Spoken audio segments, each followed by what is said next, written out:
Hello and welcome to All Under Control. This is a short visual novel, and as you can see from the previous screen, it's going to be one of those visual novels. One of those kind of like tough to get through visual novels, I guess. Or at least that's what I was getting from what people were saying. This will also be a little bit of a departure from the other visual novels that I was reading and that you've probably seen before this one, where it's all about love and attraction. This is a little bit more, not that. I mean, it could be. It's just a different form in a way, but like also no. But yeah. You might also recognize the art style from... I don't think they've ever done any visual novel work, but you might recognize the artist. I'm blanking on the name right now, but if you recognize it, you recognize it. Anywho, so, I believe this is about I forget their name, but they are friends or they get together with someone who apparently has been having some issues after having been involved in something. And I'm not just saying that to be vague or like to hide the plot or whatever, it's just I don't know. But I know that there is some bad stuff going on. Might be able to guess what some of that bad stuff might be happening, or what that bad stuff might be based on this image. Especially in the middle and the bottom. But yeah. So, prepare yourselves. We're about to head into some territory. Chapter 1, A Night Fright.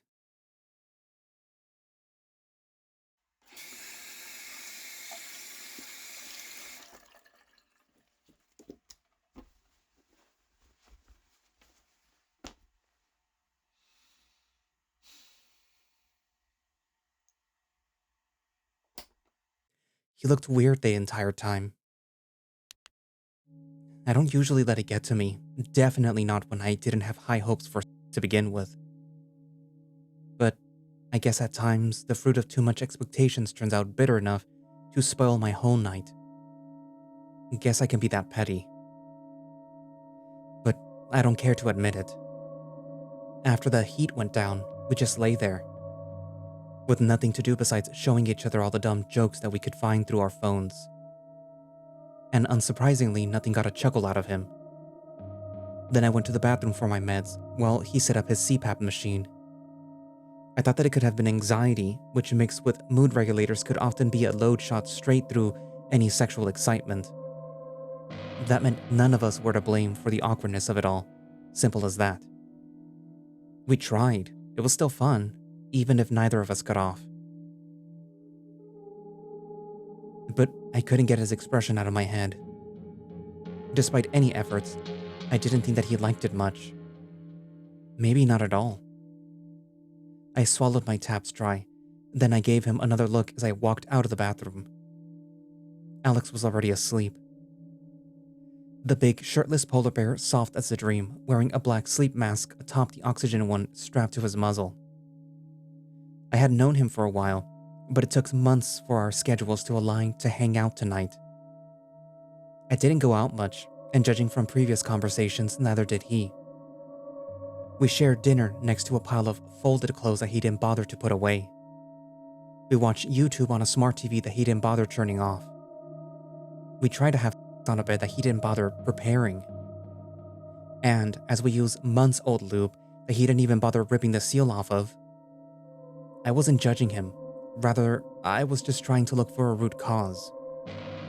I guess one could consider it selfish to only think about someone else's troubles when insecurity hits.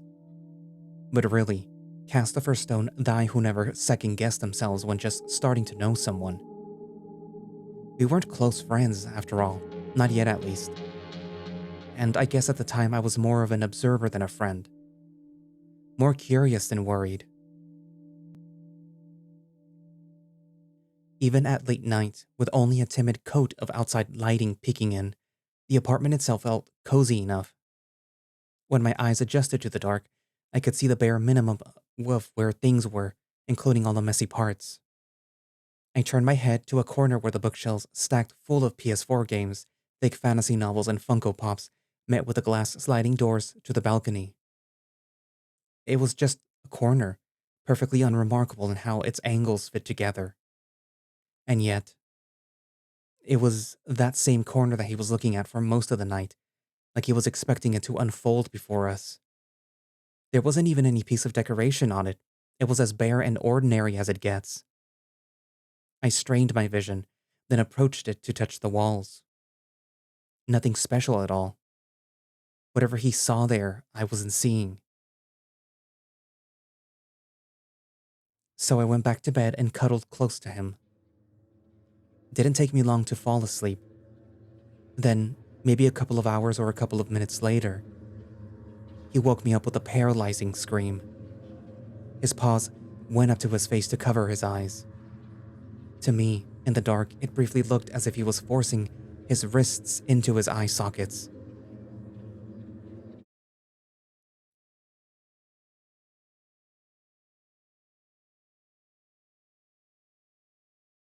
I wasn't about to make a big deal out of it if he wasn't.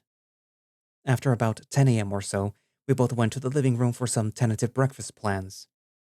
He brewed some coffee for the both of us and then went to the bathroom to take care of the worst hangover face that I had ever seen in anyone. I'm really sorry about that, he said as he walked out of the bathroom, wiping his cheeks in the spots where the eye drops had missed his eyes. Night terrors suck ass, Diago. I've had them since high school. I shrugged. I was just surprised to see such a frightened bear. And you call yourself an apex predator. He didn't laugh. Instead, I watched him walk to the kitchen to warm up the leftover bacon pizza in the microwave, barely giving me a glance as he went on. I've just been getting them a bit more recently. I, had a few things happen. I nodded and let the air speak for me. Just like I thought last night, there was baggage to unpack. I thought that maybe I should have declined his invitation to come over. But fuck, we had been trying to hang out for so long. Did he feel somewhat pressured this time? I couldn't linger on the idea for long. The microwave beeps and he caught me looking. He tried to smile. Then he put his plate on the table and his eyes went somewhere else entirely. Out of the corner, closer to the dinner table this time, but just as empty as the one from last night. I looked at him for a while until I realized that he wasn't blinking. What's up with that? He almost jumped at the sound of my voice. His bulging eyes, slightly pinkish, took me back half a step. Then his face dropped, and his next attempt at a reassuring smile did a poor job at masking it. It was more like a grin carved out of Play-Doh. Wrong in all the subtle ways. My mind's been all over the place. A rough nightmare will do that to you. I get it, really. He shook his head. Really? It's that simple? I don't know, man. I can be pretty complicated sometimes. He chuckled lightly. This time it did sound a little bit more genuine. I thought even you liked complicated guys. I slouched back onto the couch, lightly sipping on my coffee. It had gotten cold way too fast. Look, about last night. I just wanted you to know that I love spending time with you. I really did. Oh, forget about that shit, bro. We all get nervous sometimes. Don't worry about it. It's not like that. And it's not your fault. Not yours either. He sighed, nodding hastily. Right. It's just... Alex raised his paw as if to ask for time. He got up and covered his plate with a plastic dome, then turned to the empty corner again. This time, what I saw in him wasn't just a momentary fright. There really was some visible affliction coursing through him from head to toe. I could smell fear shaking his body, It continued until he approached me on the couch. I really needed to talk to you about something. To me specifically? I don't know who else I could talk to. He said it awkwardly. The bear had his paws on his knees. They were still shaking. You know, I moved here right after when the whole pandemic hit, and I was never really good at making friends. And well, I did meet some other people through all this time. I kinda wish I hadn't. Really wish I hadn't. And right now, you're pretty much the only one that I'm comfortable with. He was throwing words at me faster than I could process. I retracted to the other end of the couch and his ears flattened. I'm sorry, Hey, it's fine. Really. Look, whatever you're dealing with right now, if you think that it would help you, you can just talk to me, okay? Right. But the thing is, I don't know if I really should share. He said that, then turned back to that same corner that he was staring at. And once again, I saw his body language change. Alex, what are you looking at? The bear turned back towards me. His glare was not only cold, but a total blizzard. This is gonna be a long story. Sure you wanna hear? I wasn't. But if I was willing to be more of a friend than an observer, and if I was still interested in maybe something else. At the time, I think that it was the case. Then I had to go on with it. It's not like he would expect me to give advice anyway. I know sometimes it's good enough to just have someone to talk to. Right now, in hindsight with the events that followed, I wish I had just run away the moment that he asked. But we'll get to that later. Stay here and everything will be clear soon.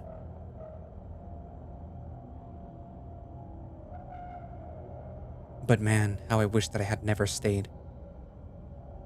Where do we start? Where do we start?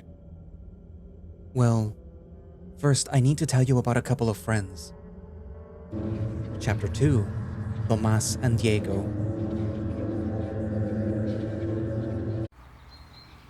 Where do we start?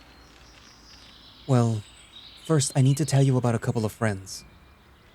So I actually already knew someone living in São Paulo before I decided to come here. A gray wolf that I had known since high school who had moved here as a musician. It was funny, looking back at how me and Tomas met. Back then I played drums in the school band, and we would sometimes just go to each other's houses for some games and music talk. I had this dream of playing in a rock band, and he wasn't half bad with the guitar. Years passed, and while I was the one who ended up working for a boring graphic design degree, he somehow managed to become a relatively successful musician on his own.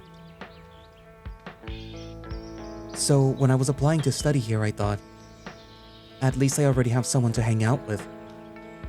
We were both excited at the prospect. Adding to that, around that time, I had already learned a great deal about myself and my sexuality. I wasn't the least bit scared coming out to him. In fact, I couldn't have hoped for a more positive outcome, since right afterwards, he also came out to me as bi. We didn't have feelings for each other besides friendships though, and that was fine. As a whole, it still felt like we had become closer than we had ever been. But then, he said that he was seeing someone. I was instantly curious regarding the lucky person. They were a man, and to my surprise also a bear. Though black, not polar. The two of them were at the time taking steps to move into an apartment in Liberdade, which got me into some mixed feelings. I love where I live, but Interlagos is way too far away from most of the interesting parts of São Paulo if you ask me. And with no subway access to boot. Still, he assured me that we would still talk regularly, even if we couldn't hang out often. And look, one thing that I need to say right away is that Tomas liked to talk. A lot. To the point that even if we weren't even sexually interested in each other, he had no shame in oversharing. A couple of drinks in and he'd start to openly talk and tease about sex and kinks. Ever since we were teenagers, it was just something that he did often.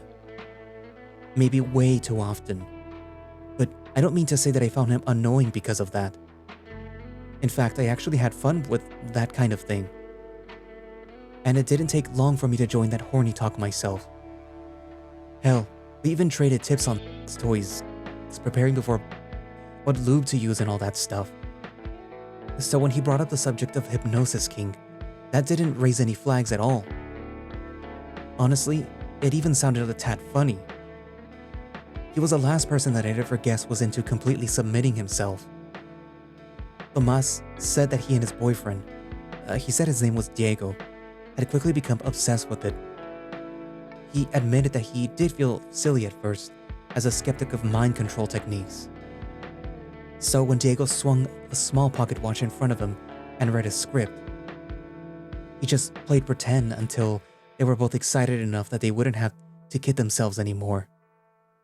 Meanwhile, I listened with a measured deal of interest. You know how it is? When a friend you love is genuinely into something, even if you're only tangentially there for what he's talking about, it is exciting to just hear it. If a friend's joy radiates with a glimmer, then his joy was a powerful lighthouse. It's so fucking hot. Diego's a raw talent as hypnotizer. Doesn't even feel like I'm pretending. Sure, it's easy to leave the trance when we have to, but it's all about that in the moment feel, you get me? And I'd say, yeah, hell, you're almost getting me sold on trying it out myself. And he chuckled. Come visit sometime, Alex. Diego will make you do the dishes for us. Naked, or we just sit back and watch. But plans of visiting him for a test hypnosis session never really left our text logs or night outs. You know what happened. It was the early 2020s, and by April, there were already lockdown attempts in most of Brazil. São Paulo got it fucking bad, and since I had a history of immunocompromised people in my family, I didn't want to risk catching the damn thing. So every interaction with me and Tomas around that time remained through text and voice calls only. He would tell me about shows and games that were coming out, how he and Diego were working together on some music, and how he didn't have to worry much about money because his partner worked at home as a professor. And of course, he kept telling me how the hypnosis was going.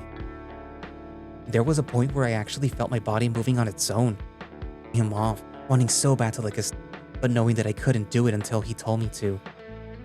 And I'd say something like, does he make you purr like a cat when he snaps his fingers? Makes you sleep on the count of 3? Then a series of laughing emojis later he responded, I'm not that far gone, trust me. But you know, I still think that it'd be hotter if there really wasn't a way to fighting back. Seeing my body moving, doing things that I'd be too scared to try? Fuck, it's just having a good time with barely any effort. Then I'd say, I can't see the appeal of that. Is he really that good? You bet. Last night he showed me the website that he goes to for hypnosis enthusiasts. Lots of really helpful tips there. Voice annotation, how to write your own prompts, book recommendations, professional courses, how to set the mood. Then I'd send something like, just be careful not to give them your bank account information.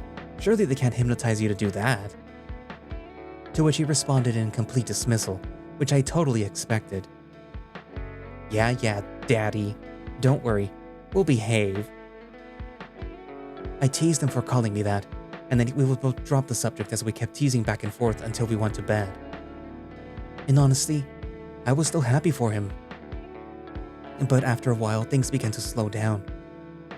He would still eventually send a text or two after an intense session with his boyfriend. But our subjects frequently deviated to somewhere else, and the conversations would die on the spot.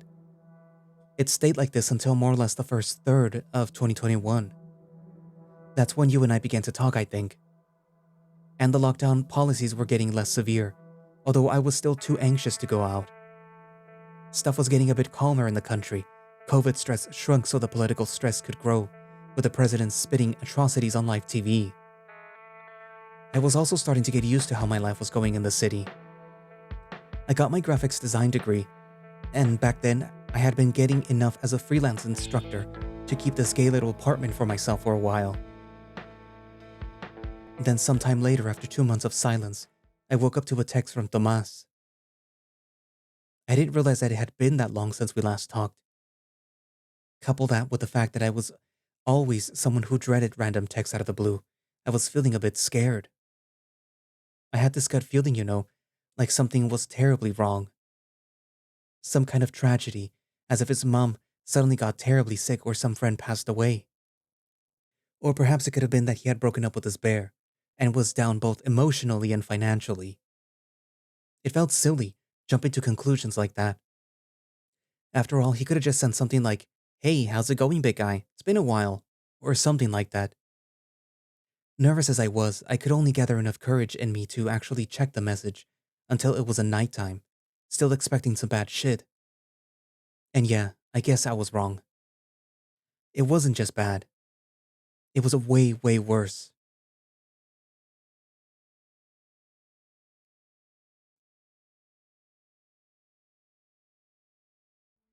Alex paused and I watched him turn to the kitchen. I'm from Rio de Janeiro, which is a city that I was bound to leave behind at a certain point in life, given my disdain for both the sea and summer heat. But São Paulo is, as my mom would say, the city of drizzle. The real tipping point that got me to move in was how cozy it felt during the winter.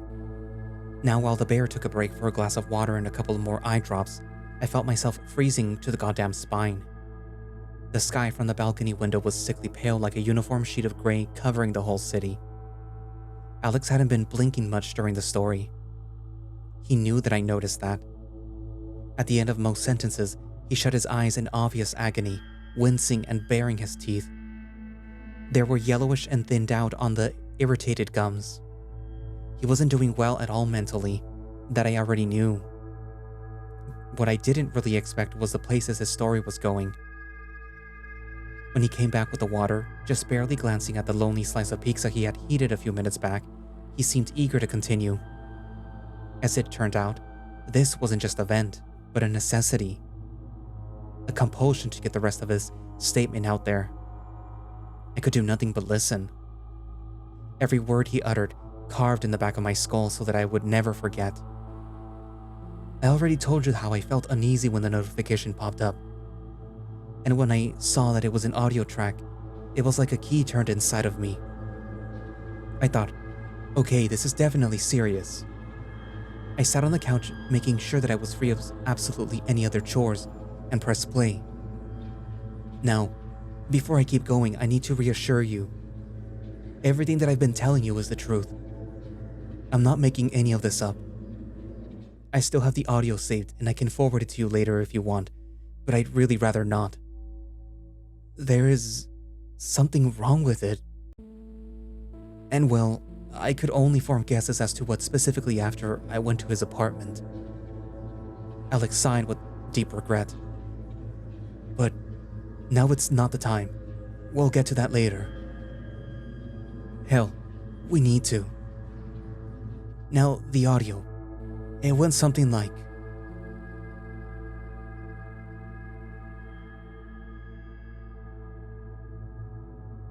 He stood still for a moment.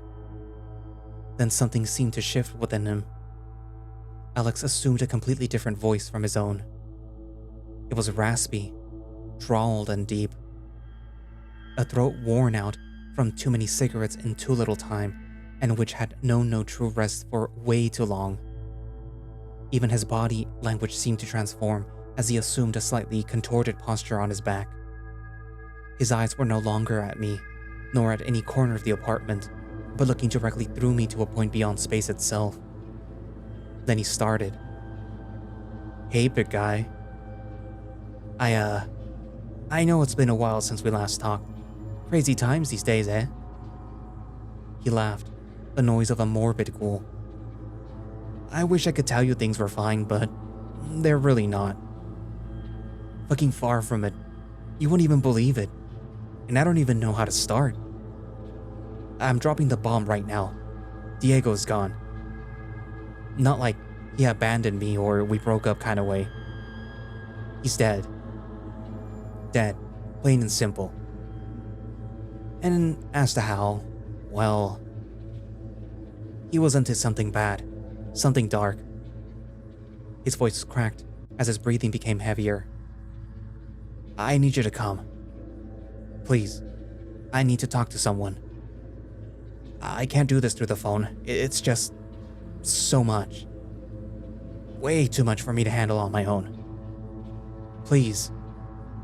I'll be waiting for a response. Please don't leave me. He was shaking when he finished. At some point in the middle of his retelling, Alex almost started to cry. Back then, I guess it was justifiable for him to feel that way, but I couldn't shake it that it was still part of some kind of act. It didn't feel right at all. It was making me feel uncomfortable, but I couldn't simply tell him to stop. Something had irrevocably captivated me beyond objections. Then, when the act was over, it was as if a shadow had lifted from the entire room. He was back to himself, staring at me with those terrified, unblinking eyes. Sorry, I need a moment. I just nodded. He got up for more water and then sat at the table next to his cold food, silverware clinking loudly when he cut the slice of pizza into smaller bits. I sat next to him. The first shock to me was his voice. It sounded tired, yes, but that was not everything. I don't know how to describe it in any other way, but I swear that I could hear some kind of whisper between every pause, between every word. Like there was someone else talking. And it wasn't just an impression either. It was knitted. At first I thought it could have been the TV, but that would still sound somewhat distorted, wouldn't it? And there's more. Whatever that other voice was speaking, it wasn't Portuguese. It wasn't English. It wasn't like any language that I have ever heard. And yet, deep in my head, I could almost understand the intent behind it being directly transferred to my subconscious. Like thoughts forming in my brain without me even having the effort to think of them. Like hypnosis. I felt a compulsion inside of my mind. Tomas was calling me to his home. How could I refuse it? It was impossible. I didn't even send a text. I decided to just visit him the very next morning. Now, first of all, I already mentioned how unsettling Alex's reenactment felt to me, but there was another layer to it which I felt like truly elevated it. This could just be me misremembering things, or posterior events reshaping them in hindsight. But as he was speaking, I remember also noticing some kind of whispering between his words as well. I didn't know what it was, and I wasn't able to start theorizing right away. As soon as it was over, I felt a wave of nausea spreading through my body, then a slight headache, and then nothing else. Alex continued his story.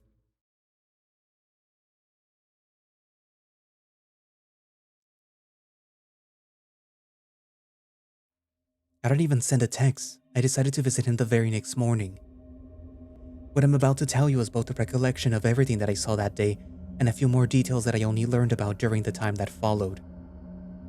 I'll try to be brief, because after I got there, we literally spent an entire afternoon just talking. Sometimes over repeated topics and other times over stuff that I never really managed to make much sense of. Now, you already know that I don't like going out much. Besides COVID anxiety, the distance from the rest of the city always felt discouraging in many ways. I also never got to learn bus routes, and since I earned enough anyway, an Uber every now and then never hurt. I always wished that I had made more efforts to visit friends more often after I got vaccinated, but like the Los Hermanos song says, leaving home is already going on an adventure. But my brain wouldn't let that cursed itch go away. It spoke louder than anything else, and while normally I'd welcome any reason to leave my apartment, this time it felt like I was walking into an early grave. Like my survival instincts were screaming and I was momentarily deaf to it. Nothing would stop me. Tomas's apartment complex was beautiful, small and filled with gardens and hedges around a couple of gazebos of Greco-Roman art style. I stared at them at the reception while the guard at the lookout phoned the wolf. During the Uber ride, I had passed by a shopping mall just a few blocks away, followed by a family-owned French restaurant and a small cafe and bookstore around the corner. Then I looked outside and noticed a little pharmacy and convenience store just a few paces across the sidewalk. That was a cozy location, and when they let me in, I took my time just looking around the complex. I always felt a bit class-conscious when visiting such places. I didn't know how much Diego made a month, but if he could afford a place like that, I think he and Tomas were living a dream. Nothing seemed out of the ordinary even after I got to his floor. Walking into the hallway, there was the scent of someone else's mid-afternoon coffee from one of the rooms.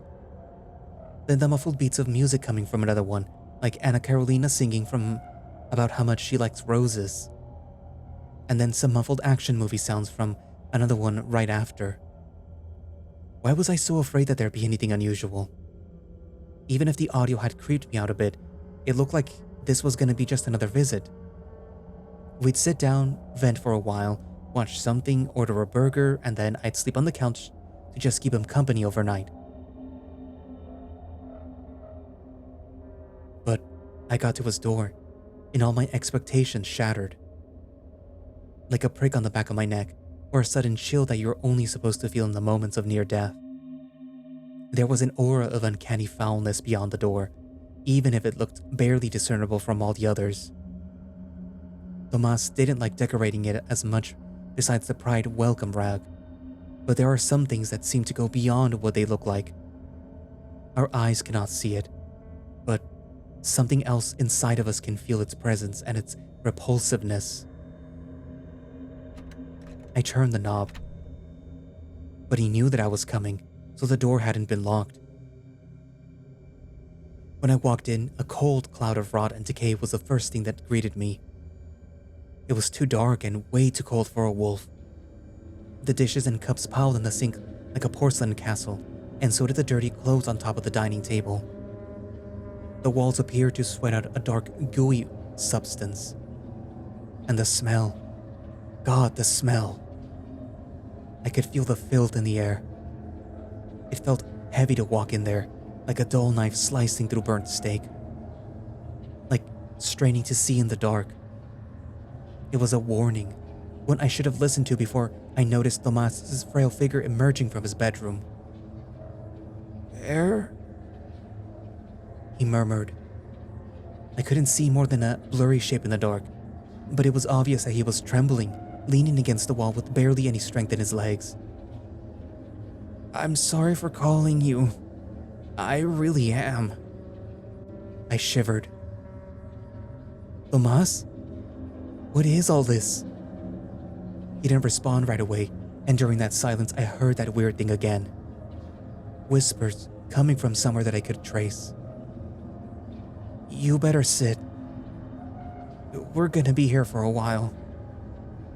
I'm sorry I can't afford anything to drink.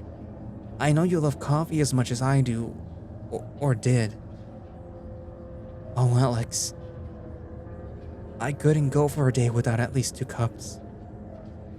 But now, it's been so long, I don't even remember the taste."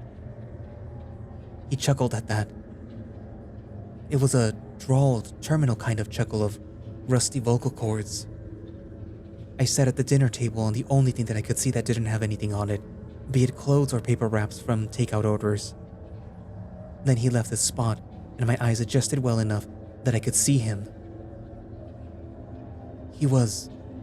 how can I even put it? At that moment, I remembered that the phrase "thinner than death" came on a whim and stuck with me. I saw his skin stretching over his bones, first seen to have fallen from most of his torso, while a bunch of scars decorated him from side to side.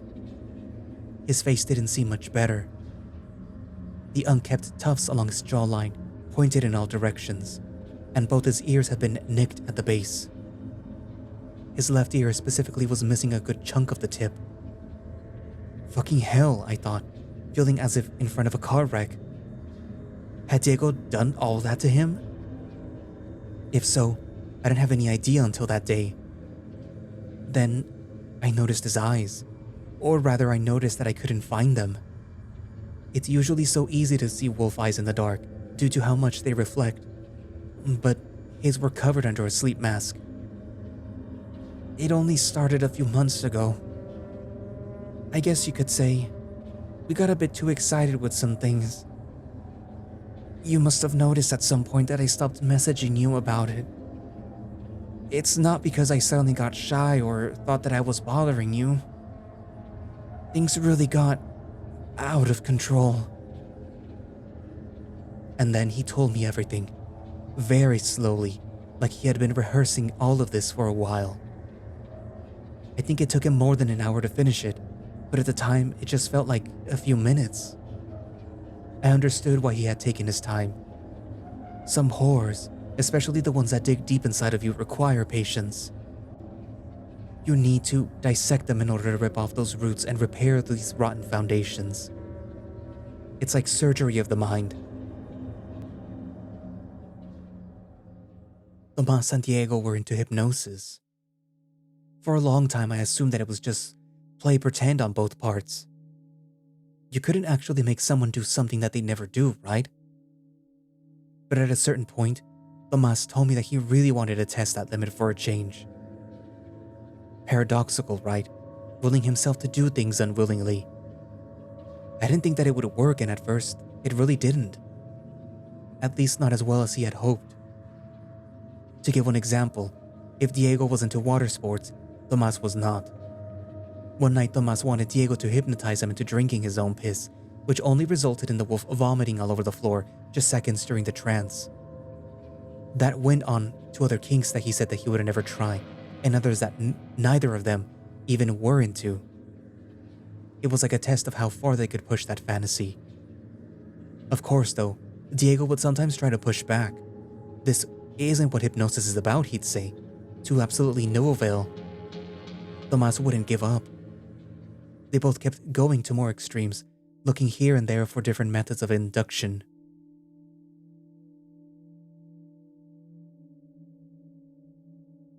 Then something changed.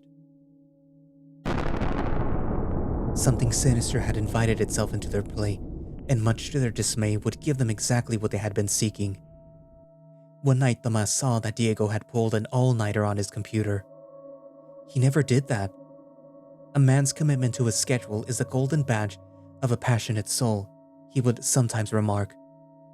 Tomas saw him bathe in the blue light of his monitor, eyes wide open, grinning to himself.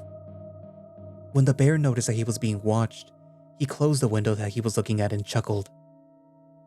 "Oh, I got something for us, all right," he teased. "Just you wait." Said and done. 3 days later, still with that same grin imprinted on his face, Diego left the apartment for a couple of hours to meet with a local friend. When he returned, it was with an even wider smile, a thick leather-bound tome cradled in his arms like a newborn pup. Tomas didn't say what kind of book it was, wouldn't even name the author when I asked. Said that it was some weird Arab name that he couldn't pronounce. Then he asked, "When he walked in with that damn tome, I swear that I could see the walls bend and contort to make way to new shades of darkness that I never knew existed." "This is the answer," Diego had said. "The answer to everything that we've been looking for. Power and control." Tomas mentioned how Diego's paws rubbed the leather cover with intimate delicacy. He looked terribly eager to open it. "You should prepare yourself," he continued. "Just give me some time. I swear this will be good." Tomas didn't question it. A few minutes later, he showed up in the bedroom, completely naked and already semi-hard, smiling and panting while Diego's eyes were glued to the book's pages. Diego then got up from the bed, placed the book on the shelf, and was ready to start the game. When he described what happened then, he was very specific to note how the bear seemed to move like a puppet. Like he was hovering, bloodshot eyes moving on a distant place. That immutable grin of his showing bright rows of sharp teeth. Then it began. Every noise from outside, be it traffic or neighbors, was snuffed out. Diego's mouth opened only a sliver, and from the depths of his throat rose a dissonant chant. Tomas mentioned those damn whispers, somehow coming through between his teeth. They entered his ears like threads, wrapping tight knots on his brain, and made their spell take effect. The wolf suddenly couldn't move. He couldn't even turn his eyes away, yet there wasn't even a trace of fear. Why would there be? That loss of control was what he'd been wanting all along. The excitement was enough to drown all reason. "On your knees," Diego said. "Make sure to spread those legs for me, pupper." I don't know if he really used that word. Tomas said it sounded like pupper, but also that it could have been puppet. Anyway, when he heard the command, he said that he didn't even feel like his knees bent down on the floor tiles. He spread his thighs apart, twitching and dripping while he panted. Then he recalled whimpering, practically begging for the next command. "Raise your paws for me," the bear said, and the wolf's arms, lighter than air. "Stretch those fingers," he instructed, and it was as if invisible cords tugged harder at his claw tips. "Now be an obedient pupper and do as I say. Don't hesitate. Don't disobey. Don't even think of disobeying. I want you to grab your balls and squeeze them. Hard." And at that moment, Tomas actually felt some fear. He wasn't into CBT. He didn't even suggest that to Diego before. He imagined the pain that it could cause to someone unexperienced was enough to make it a bit off limits. Yet, he had to obey. There was nothing that he could do about it. It was as if the muscles that controlled each movement had a mind of their own, guiding him towards the objective. Tomas was panting, watching it all incredulously, actually moaning for a split second in hesitation. Then his paws closed on his... True to his word, it squeezed them. Tomas gasped, almost yelped. "Quiet!" Diego snapped. And then he couldn't utter a noise. The wolf could only bare his teeth as tears trickled down his face. His paws kept on squeezing like it was trying to get juice from lemons. The pain was everywhere, no matter how much he tried to deviate his thoughts. A supernova of intensity burst from his groin, fogging all his senses. He didn't even feel it when his burst out long, massive strings of his... The pain was too nauseating. He wanted to stop, take his paw away and lie down on the floor, but his body wouldn't let him. Not unless he was commanded to. "Paws up," Diego ordered, and both of the wolves' paws rose in a second. The cloud of pain took a long time to disperse, and still throbbed and hissed like a boiling pot. Tomas's muzzle didn't move. He refused to look down at the source of that fire. The bear taunted him.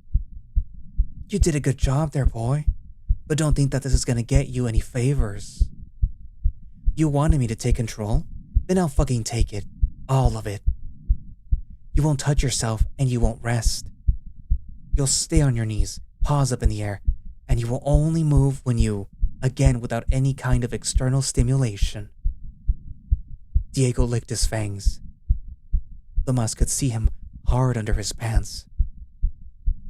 He could even smell the excitement through the fabric, but the bear seemed to be indifferent to his own arousal.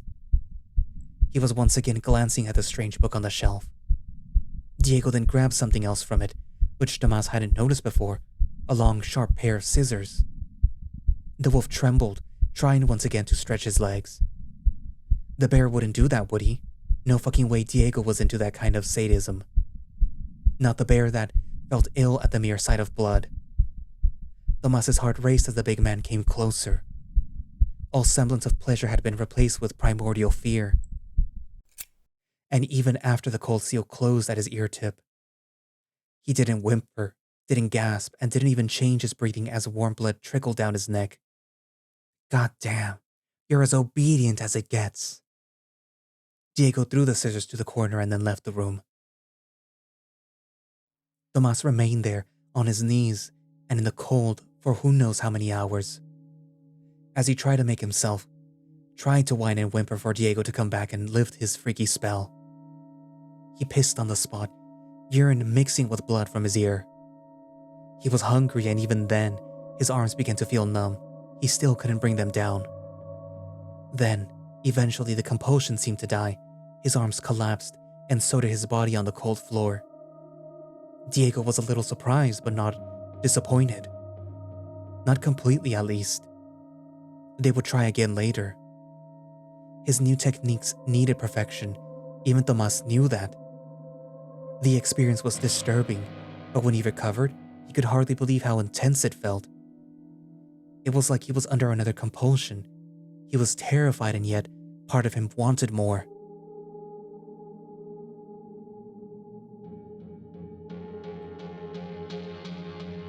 They played like that every day. Sometimes those trances were tests of endurance. Other times Diego only wanted to draw blood, just to see how far his control could reach. Multiple times he ordered the wolf to hold his breath until he lost consciousness. He compelled the wolf to pluck out his whiskers one by one. He ordered the wolf to claw at his own skin, slowly and deeply, and then to using his own blood as lubricant. Each time he commanded him, the words came out sharper. Persuasion was an art, and as such, it could only reach its pinnacle after extensive practice. Repetition is an executioner's brimstone. 100 nights of practice, 100 scars of deeper cuts, 1,000 more cups of blood. And Tomas could never protest. He couldn't give up his original desire to have his choices stripped away. They didn't even think of a safe word, and why would they? Somehow, he was fine with that, even after he stopped feeling any pleasure from their sessions. They would just continue, even if there was no specific reason for it. Tomas had become less of a person and more like a doll. I wish that I could say it was something as straightforward as some emotional manipulation that turned Tomas into that cycle of self-harm in order to please his boyfriend. Or maybe he was simply that desperate to pursue his darker urges. But you know by now that there was something more sinister going on. No, all this talk about whispers coming from nowhere and our perception of space shifting around us wasn't just imagination. And if they actually were tricks of the mind, and we were all just hoping to find a supernatural explanation for the pent-up anxiety nurtured throughout the years of lockdown, then we were all buying into that collective insanity. We were already prone to seeing ghosts, alright? But that was something else. And it all started, as Thomas pointed out, with that stupid book. One which Diego referred to as an obscure hypnosis guide, but looked more like some sort of esoteric text. Azathoth, Kadath, Hastor, Galskar. What do these names sound like to you?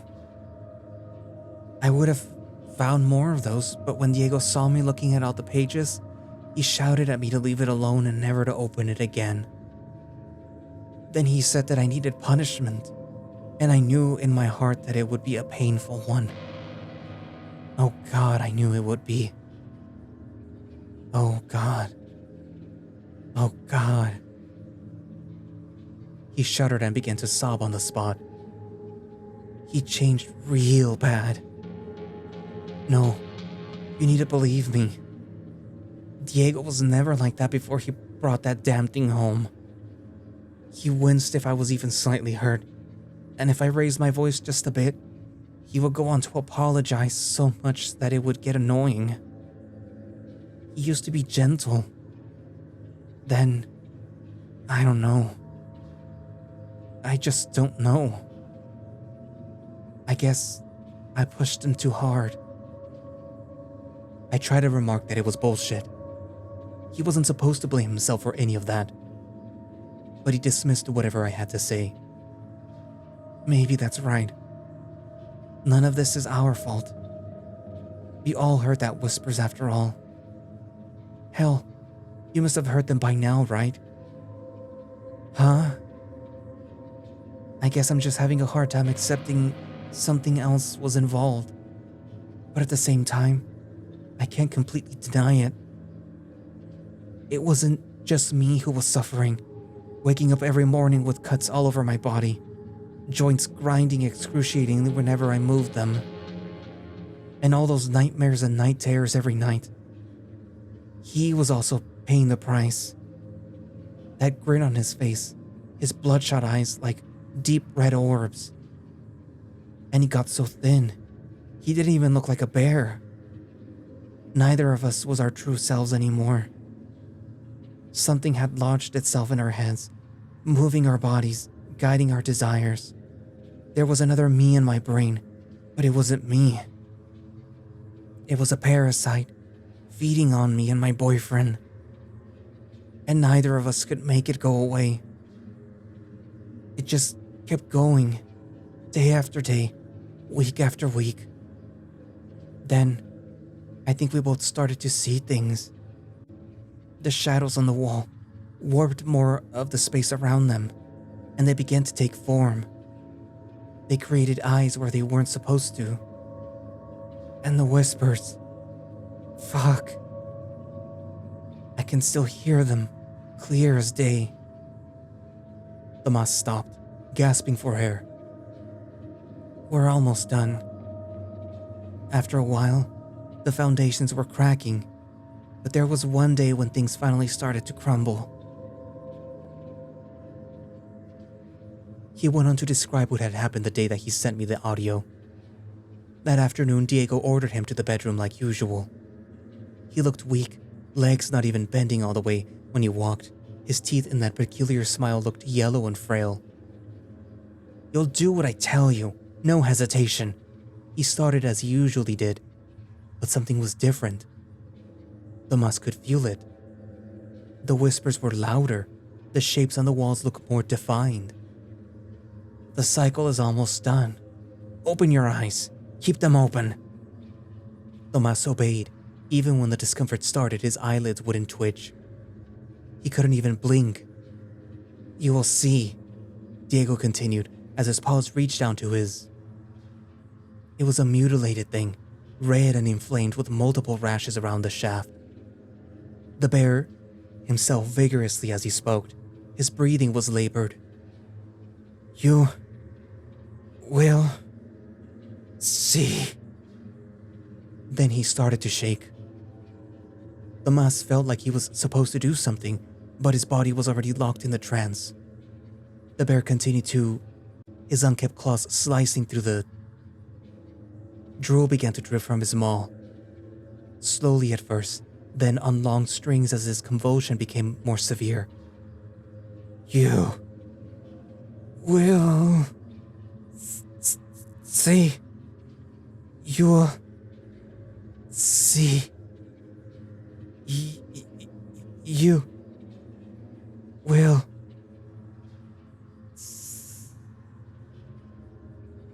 Then Diego stopped. His entire body suddenly got stiff before unceremoniously collapsing on the floor. Tomas was free to move again, but there was nothing more to be done. He looked at the bear's body splayed on the floor and knew that he was dead. Then came the other realization. Tomas still could not blink. He turned from side to side, trying to pull his eyelids down, but something kept stopping him. He could not blink. Seconds passed, then minutes, then finally hours that felt like entire days. Maybe you don't get that full scope of the agony yet, but if you could try to keep your eyes open for more than a minute, you'll immediately feel the burning discomfort rising. In just the first hour, Tomas growled, thrashed, and clawed at his own face. He could not close his eyes.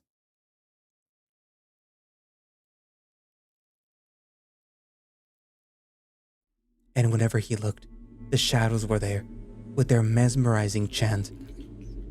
But now there was another one among them, a large grinning bear standing in the corner, laughing at him as he rubbed his delacerated. Diego was among the ghosts. I wanted to scream, but that was also not something that I could manage. At least not yet. I had to call someone first. That's when I understood the urgency of his call. Diego hadn't been dead for weeks, as I had previously assumed. When I realized that he had died the actual day before I visited, I remembered the putrid smell coming from the rest of the apartment. "Tomas, we need to get you out of here. It's over.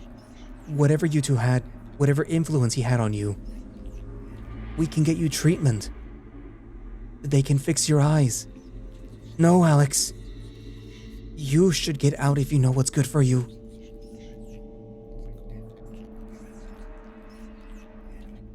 But you won't. Then he laughed, and something in that laugh managed to dig deep inside my heart. I immediately knew that I was under his spell. My body was stuck to the chair. You can't do that, can you? I didn't answer. He slammed the paw on the table. Can you? And I damn near cried. I can't. I can't.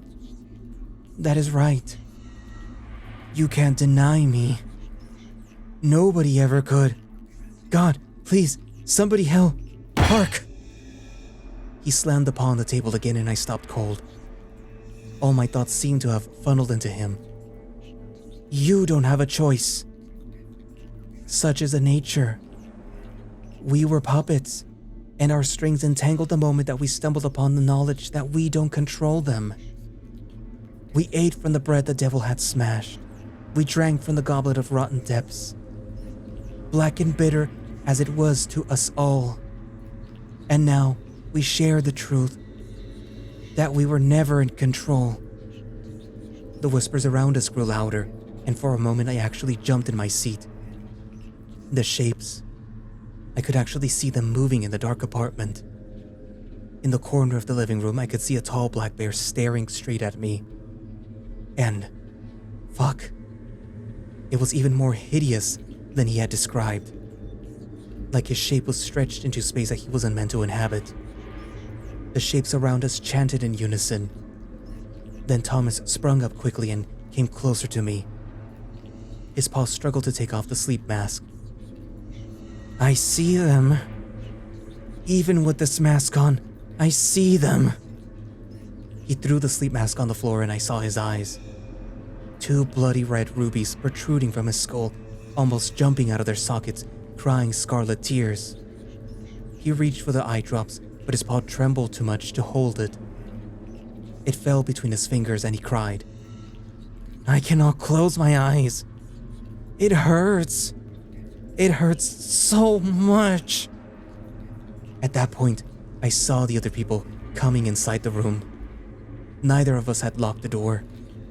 Tomas's neighbors, who up until that point hadn't realized the nightmare that had been happening inside that apartment, stopped at the doorway to see a semi-naked wolf clawing at his own face. Blood sprayed the walls while the other tenants screamed in terror. I can see! His claws came closer to his eyes. Then, without hesitating, he thrust them in with full force, burying his whole fingers inside. God, I still remember the squishy sound it made. He must have slid his fingers in as far as they could possibly go. Hell, he wouldn't stop until he scooped his fucking brains out.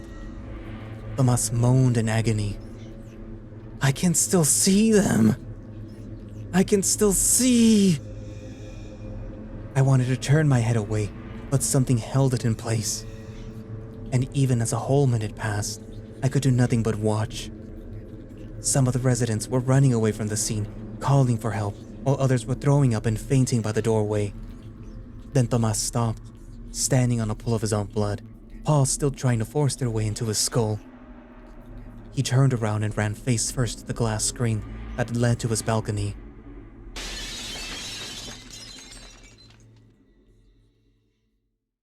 The sound of it shattering finally shook me out of my trance. And the last that I saw Tomas was him flinging his body over the railing, plummeting to the end of his suffering.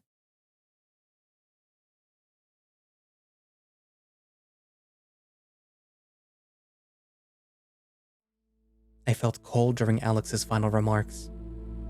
He didn't sound relieved at all, but rather the opposite. He was shaking, claws digging on his knuckles as he twitched his head to the side every few minutes. God, it was an awful tale.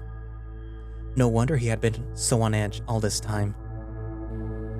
That was last month. I was still in the chair when the police arrived. They found Diego's body in the bedroom. His cause of death, heart attack.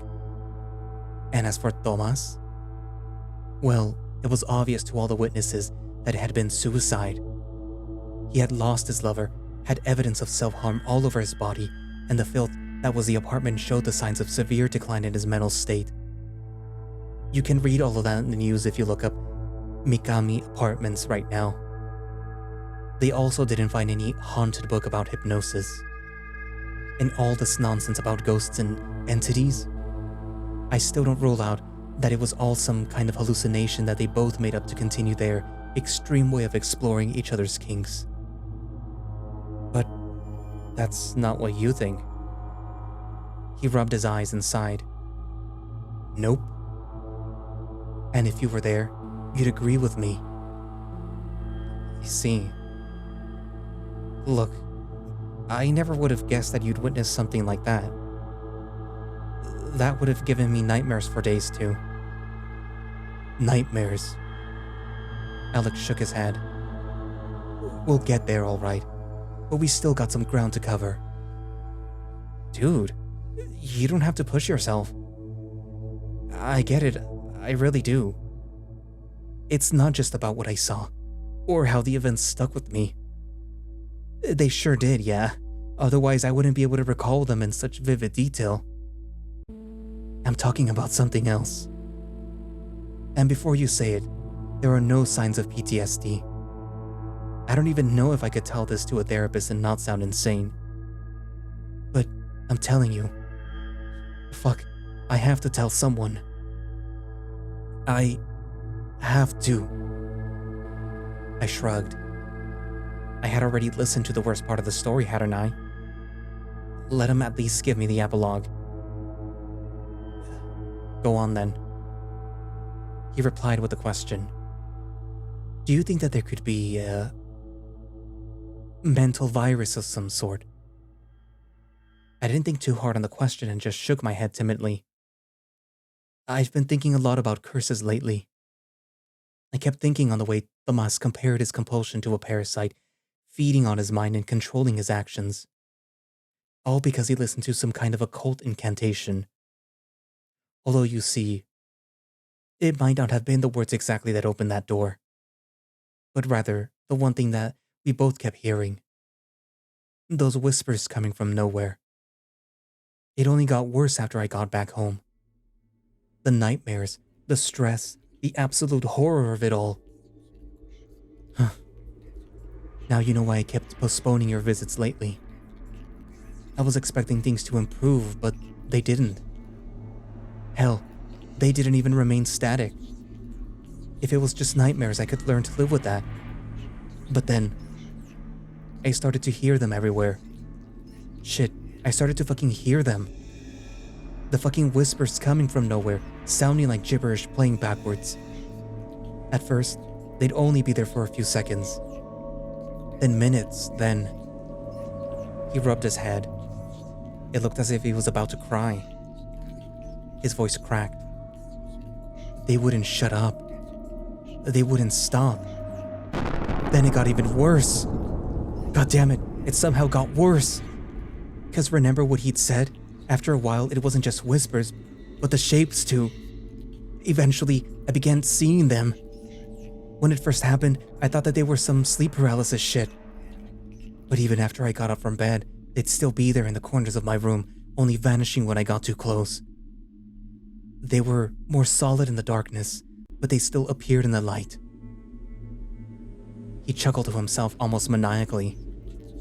It was only then that I noticed his eyes. Almost completely blood red. They were strikingly vivid like those of a starved beast. They couldn't have been like that just a moment ago. It made my tail stiff as a bone. Outside, the gray clouds swung in abstract sovereignty above our heads, making the whole apartment feel oppressive. Alex's attention turned to the corner of the living room, and my eyes followed. I felt a tug in my heart. I was certain that I could see something in this time, like one of those stretched out shapes chanting their impossible whispers. Maybe I'd see Diego's ghost laughing as he convulsed against the wall. But there was nothing. I saw the corner just as it always has been the entire afternoon, empty and ordinary. And yet, the bear was shaking. Eyes bulged out, panting deep as his claws scratched the tabletop. I see you. You need to get out. You need to get out now. He snapped, then turned his attention back to me. I tell him, but he won't obey. He won't ever do that. I'm not his master, and I never was. I was getting scared myself. Ooh, Alex. He laughed. The answer was supposed to be obvious. Can't you see him? He's right there. He's right there. But I still couldn't see anything. He didn't care regardless. He just kept pointing, like a kid pointing at the sky on a Christmas night, seeing airplane lights and yapping at their parents. There, Daddy, I think I saw Santa. The bear growled. Look again.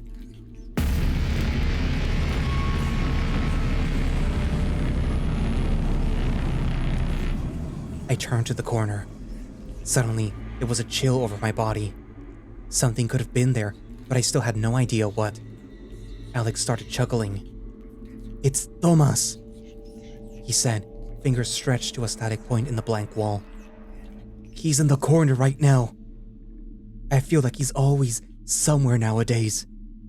Sometimes just as a shadow, sometimes as a weird bending of the light. But this time, it's him all the way. His smile widened, the panic in his expression replaced with cynical, disturbing levity. I'm getting used to his presence, but I wish that he would just leave. His eye sockets are still bleeding, and that's gonna stain the floor.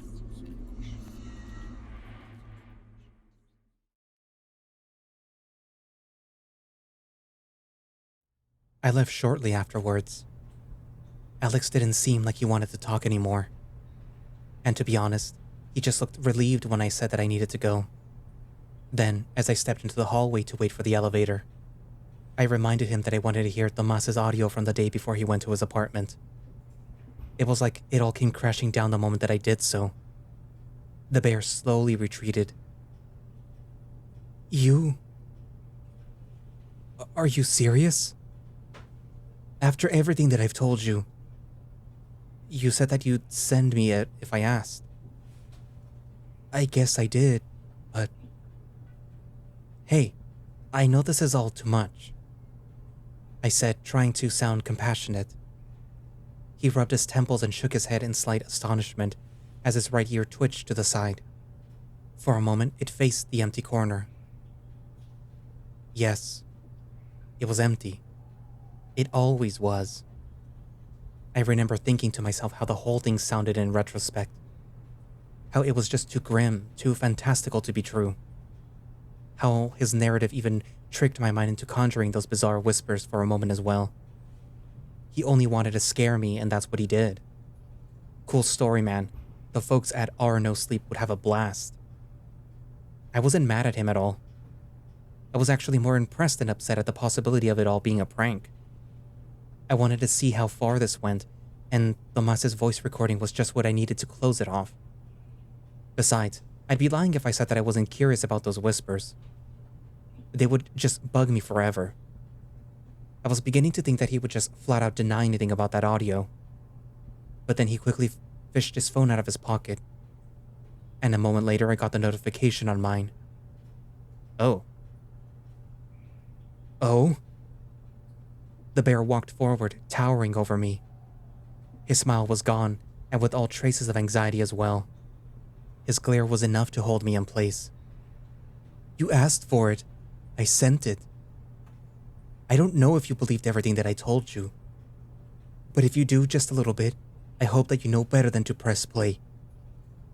I was going to say that this is your only warning, but if you already made up your mind, just go ahead and listen to it. The elevator opened. Alex turned back to his apartment. Safe travels. Thanks. I timidly murmured as I entered the elevator. By the way, I still wanted to ask, why did you keep the audio saved in your phone? I thought that it was obvious, he said, leaning slightly to the doorframe. They wouldn't let me get rid of it. He wouldn't let me. He shut the door without looking at me. I walked out of the building and into my ride back home in complete silence. Parts of his tale played in my head, and I felt like an idiot for believing them to be more than a silly ghost story. Guess he was just that good of a storyteller. I would have loved having asked him to narrate other tales to me in his spare time. But that never happened. As I later found out, he wouldn't live past that night. Chapter 3 of What Came After.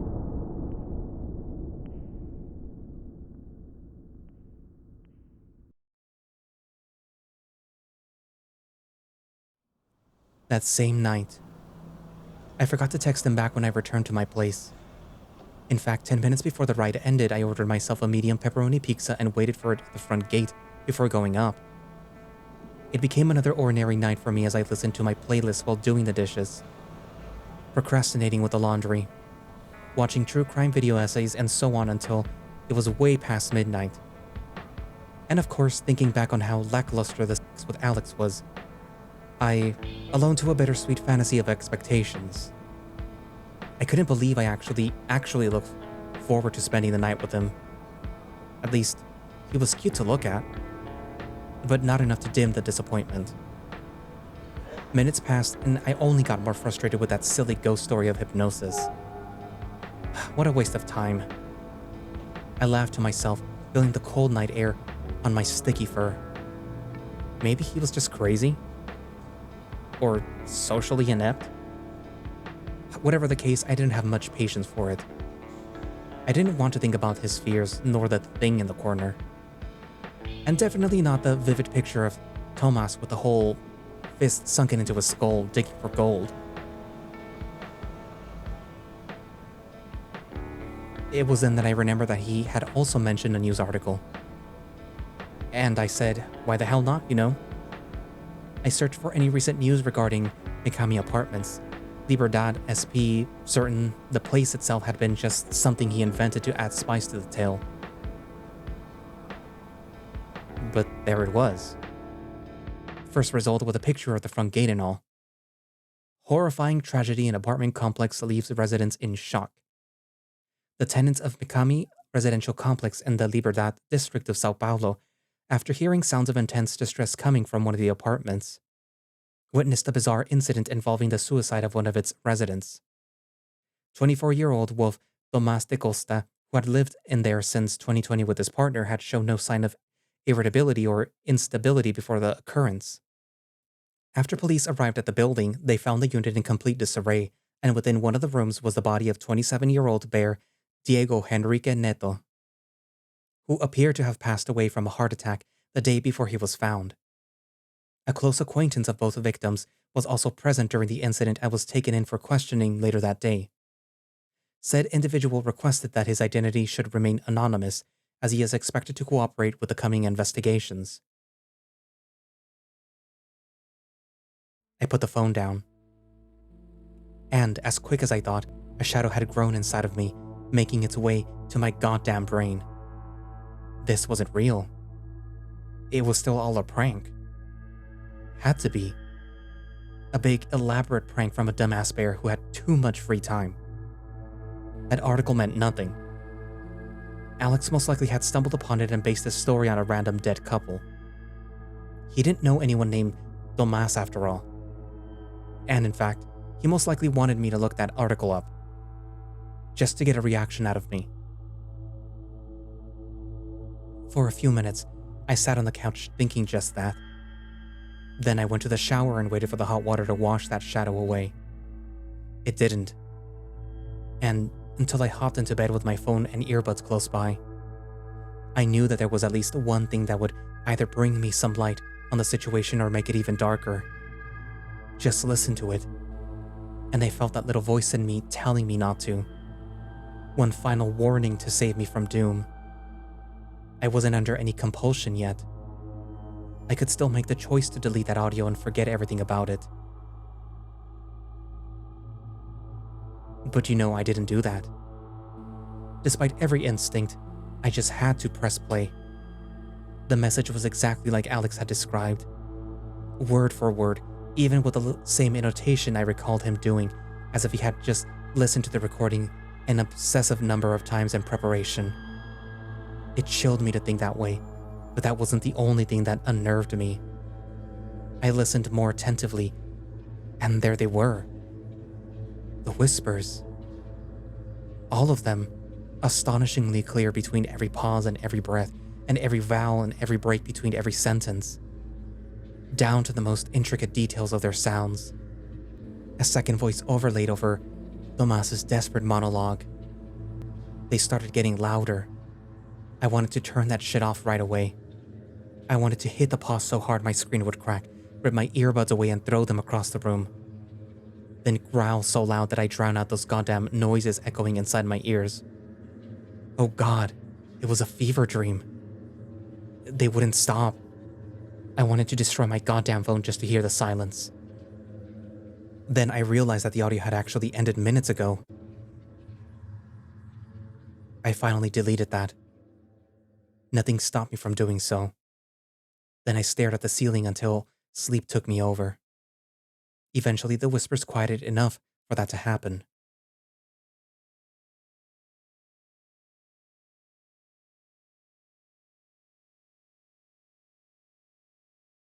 Needless to say, I couldn't sleep very well. The whispers were in full blast the next morning. I played loud music, watched TV, vacuumed the whole apartment, tried every goddamn thing to drown the noise. But no, they just wouldn't stop talking. Not for a damn second. I thought about messaging Alex. Not to let him know what was going on, but just because it felt right to. How would I even start? He had warned me. Not only that, he was a warning itself. And whatever had happened to him was bound to happen to me. His profile came up. He hadn't been online since I left his apartment. I need you to come. I stopped for a second, trying to be sure my thumbs weren't tapping somewhere without me noticing. The audio wasn't there anymore. Couldn't be. But then who? I need you to come. Tomas's voice was loud and clear. The demand, more like a command, he had given Alex was now given to me from beyond the grave. That was crazy talk. All of it. I was putting on my thinking pants, then grabbing the keys and turning the knob to a new sense of clarity. All crazy talk, all a hallucination. Walking downstairs for a deeper level of my reality as the sunlight bathed my body. Walking away, walking somewhere that I was supposed to go. Walking somewhere someone needed me. I was out of the apartment before I realized it.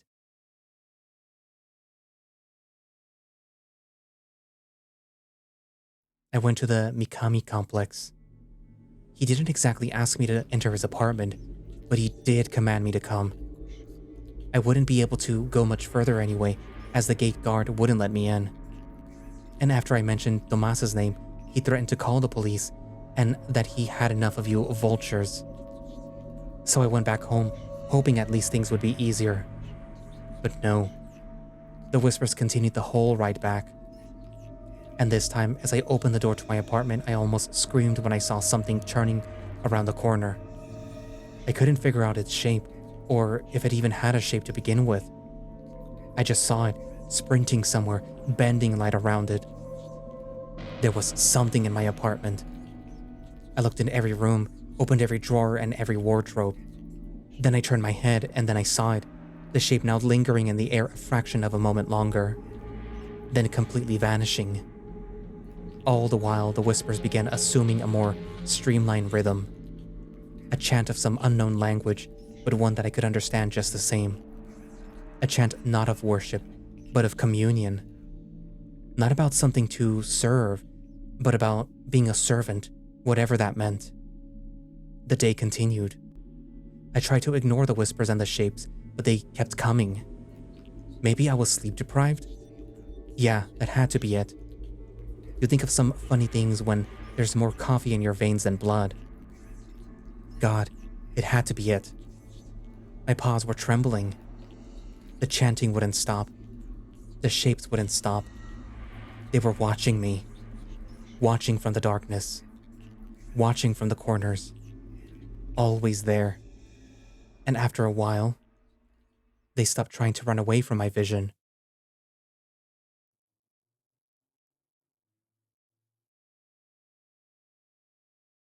Two days later, I tried to call Alex multiple times.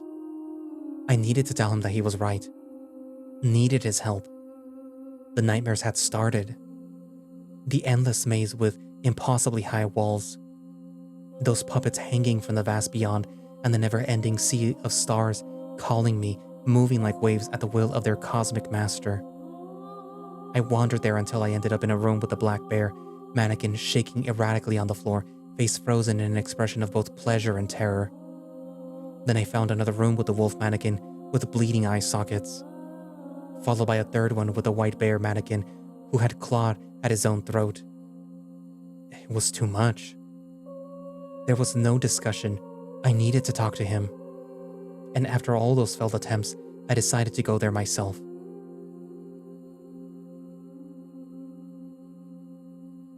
But when I got there, they also wouldn't let me go past the gate. The watchman gave me the news in a monotone voice, almost quieter than the whispers. Alex had died a couple of days back. I didn't need to ask him how that happened. A week later.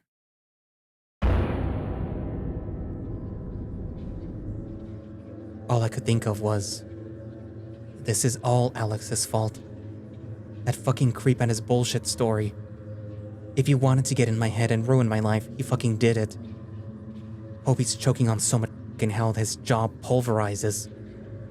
Who the hell did he think he was, transferring that stupid curse to me? I kept thinking about all of that for hours last night. My eyes wouldn't shut. I tossed and turned, growled and yelled at my bed, hoping for sleep to come. When it did, it barely lasted an hour. I hated all of it. Fuck, I wanted to push my paws into my eyes. I wanted to rip out my ears. I wanted all to stop. Please stop. Please stop. Please stop. But the chant never stops. My body doesn't belong to me anymore, and soon neither will my mind. That's what they all keep saying, and I never managed to put it into words until now. He is the only one who has control. The one who crawls. All I can do is buy myself some time. We were never in control. But with him, whatever he is, it's all under control. All under control. All under control. Oh, Diego, what have you unleashed? Which leaves us to how things are currently.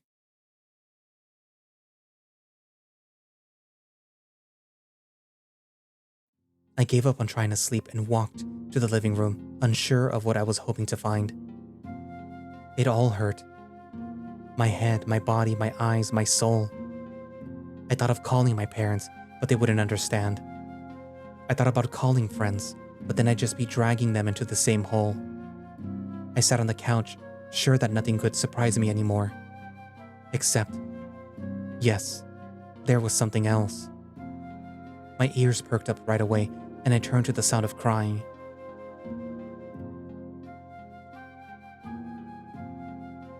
It didn't take long for my eyes to adjust to the darkness.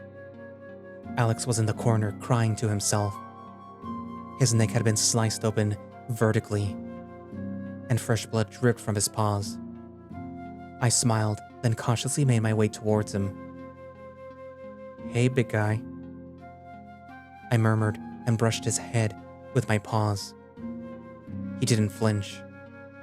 Red liquid poured like a necklace on his snow-white chest. "You really were handsome, you know that?" There wasn't much to be said anymore. He kept crying and I just sat there. brushing his fur for maybe the last minutes that I could still control my actions. We made some mistakes, didn't we? Some real dumb shit. But what can we do once we know we're this close to the end? What can we do when we know that the ship is going down? I don't know. The whispers don't know. The shapes don't know. I look at Alex and he definitely didn't know. We just sat there and watched as the minutes passed until the light came through. I stayed there wondering how much longer I still had, thinking of how all of this came to be. The hypnosis, the books, the deaths. Then I thought, maybe I do still have a choice to make. Yeah. Maybe I should call a friend. The end.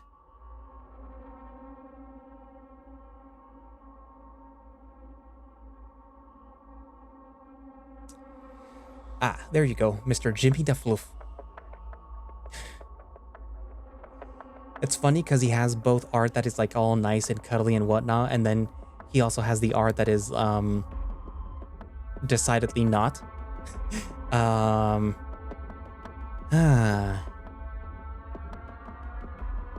Yeah. You know what this story gave me? It gave me the vibes of The Ring. Specifically when they start saying like that this is something like a virus or like a parasite that like as soon as you start hearing it or as soon as you get involved basically, that you end up sort of being already like marked for death in a way. But yeah. It kind of gives that vibes, like as soon as you hear the commands or the command, you end up getting that's basically like the end for you. But yeah, that was intense. There will be a good amount of blurring of words, removing of words, if nothing else, but the rest of it stays. And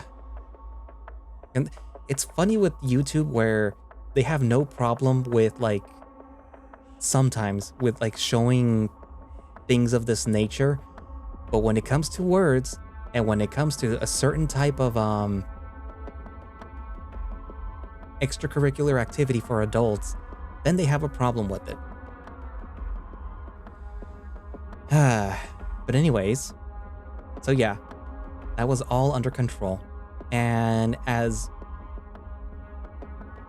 intense as it was to read, I actually liked it. And I look forward to his next story because apparently he has decided that since a lot of people liked it or are liking it, that he's going to make another one. Whether it's going to be in the same vein as this or something else, then who knows? We'll have to see. Hopefully you guys liked it, or at the very least, enjoyed it. Not so much, you don't have to like it, but you can enjoy the experience, you know? And I think that kind of goes with horror, or at least horror adjacent things, where like, yeah, we like romance, we like when people fall in love, we like all that other jazz, because it makes us feel good, you know? It's like, oh, those are the things that I want for myself, etc., etc. But then there's horror, and some people don't like that because it scares them, because it makes them feel uneasy and whatnot. But the thing about horror, especially fiction like this, is that at the end of the day, when you press quit, or when you close the book, or when you turn off the movie or change the channel, it's over. Like, sure, it sticks with you a little, but it's over. That's it. As soon as I end the video, it's over. As soon as you change the video in case you couldn't stick through it, it was over. And then your mind just goes off to something else. And that's the cool thing about horror, at least in the fictional sense, that it gets your heart racing. It puts you in another situation that you would never be in but only for that moment, and only for as long as you're willing to be in that moment. So yeah, that is why I like horror. Why I think that it's a good thing to experience every once in a while. Because, you know, it's just fun. Anywho, so what did you think? Write it down in the comments, and thank you all for watching/listening. If you would like to play All Under Control, or maybe stay up to date about the potential other visual novel that they decide to make, you can do so by going down into the link in the description, which should have a direct link for the itch.io page and for their Bluesky page, where you can, you know, get links to download the game. Or you could just go to itch.io.com and download the game yourself. Or follow them on there, which I should mention, because you can follow them and you get the updates when they update. Anyways, but yeah, so also my link's down in the description in case you want to support the channel, become a channel member, and, you know, watch these videos as they get scheduled. That link will be down in the description, and I know it's not available everywhere in the world, but yeah, if you can, it does help the channel. I certainly would hope that they would fix the issue where I can see the people who are subscribed to the channel, which is how I make that little thing that scrolls at the beginning of the videos. Fortunately, lately, it auto scrolls, so when I'm trying to scroll down to get to see if any names have changed, it will automatically scroll up, and then I have to scroll back down, then scroll back up, and then scroll back down. It's very annoying right now. Anywho, if you can support through there, you could support through Ko-fi as a one-time donation. But yeah, also, you know, Throne. I like books. I have books on there, I think. I still have books. I think I have 4 books on there that I want. Anyways, but yeah, so I guess that's it for now, and I will see you guys in the next video. Bye-bye. Watch out for those whispers.